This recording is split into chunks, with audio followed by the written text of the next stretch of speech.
ফকির যদি ভিক্ষা চাওয়ার সময় একটি কথা বলে ফেলে, এই কথাটা বলার সঙ্গে সঙ্গে আপনি ফকিরকে কখনোই খালি হাতে ফেরত দিবেন না। যদি তারা ভিক্ষা চাওয়ার সময় কথাটা কোনোভাবে বলে ফেলে, আপনি তাকে অবশ্যই কিছু দিবেন যদি আপনার সামর্থ্য থাকে। তাকে না দিয়ে আপনি কখনো বিরত থাকবেন না। কারণ বিশ্বনবী বলেছেন, যদি কোনো ভিক্ষুক, কোনো সাইলকারী কোনো ব্যক্তির কাছে এই কথাটা বলে ভিক্ষা চায়, আর যদি সে ভিক্ষা না দেয়, তাহলে আল্লাহ পাকের লানত পড়বে ওই লোকের উপরে। ও না দেওয়ার কারণে তার উপর লানত পড়বে, সে গুনাহগার হবে, সে পাপী হবে। এজন্য এই বিষয়টা আমাকে জানতে হবে। কারণ আমরা রাস্তাঘাটে বের হলেই আমাদের পাশে, আশেপাশে, চতুর্দিকে কিন্তু ফকির মিসকিন সব সময় আমাদের পাশে আসে, আমাদের কাছে ডাকে এবং আমাদের কাছে চায়। আমাদের কাছে চাওয়ার সময় এই কথাটা অনেক ফকির আমাদের কাছে বলে ফেলে। আমরা অনেক মানুষ আছি তাদেরকে দেই না, বরং দেই না তো অনেক মানুষ আছে তাদেরকে এতটা কষ্ট দিয়ে কথা বলে, যে কষ্ট পাওয়ার পরে অনেক ফকির আছে যারা প্রকৃতপক্ষেই অভাবী, যারা খুব কষ্টে পড়ে, দুঃখে পড়ে আসছে, মানুষের কাছে হাত পাচ্ছে।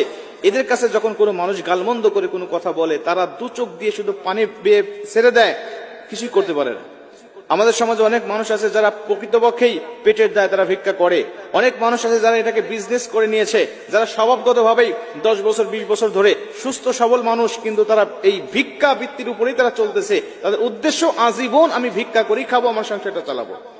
অনেক মানুষ আছেন এমন যারা ভিক্ষা করে, যাদের বাড়ি ঘর অনেক বেশি, যারা ঢাকা ফ্ল্যাট কিনেছেন, যারা গ্রামে অনেক বড় বড় বাড়ি করেছেন, যাদের অনেক রকম অনেক উন্নতি তারা করে ফেলেছেন, কিন্তু তারা তারপরেও তারা যেন কোনো ব্যবসা করছেন না, বা কোনো কাজ করতেছেন না, বা নিজের পায়ে দাঁড়ানোর চিন্তা করতেছেন না, ভাবতেছেন যে এইভাবেই আমার জীবনটা কাটাবো।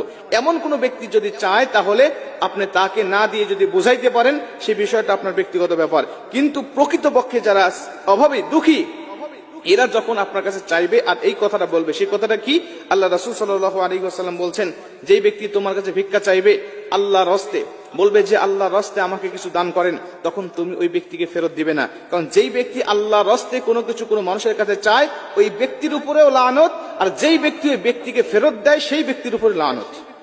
মানে আল্লাহর রাস্তে কোনো কিছু কখনো কারো কাছে চাওয়া যাবে না। আল্লাহকে কেন আমি সামনে দাঁড় করাচ্ছি, আল্লাহকে কেন আমি সামনে দাঁড় করাচ্ছি, আল্লাহকে দোহাই দিয়ে কেন আমি ভিক্ষা করব?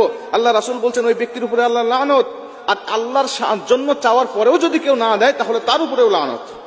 এই জন্য মুফাসসিরিন ইকরামরা বলেন, যদি কোনো মানুষ তোমার কাছে আল্লাহর রাস্তে কোনো কিছু চায়, তাহলে তুমি তাকে দিবে, দেওয়ার পরে আরেকটা কাজ করবে, তাকে তুমি সুন্দরভাবে বুঝাবে, দেখো তুমি যে আল্লাহকে দাঁড় করালে, আল্লাহর রাস্তে কোনো কিছু চাইলে, এইভাবে চাওয়াটা তোমার মোটেও ঠিক নয়। তুমি আল্লাহর রাস্তে না চেয়ে তুমি ব্যক্তিগতভাবে চাও, আমরা সাধ্য থাকলে তোমাকে দান করব। কেন তুমি আল্লাহর রাস্তে চাচ্ছ? কারণ এই আল্লাহর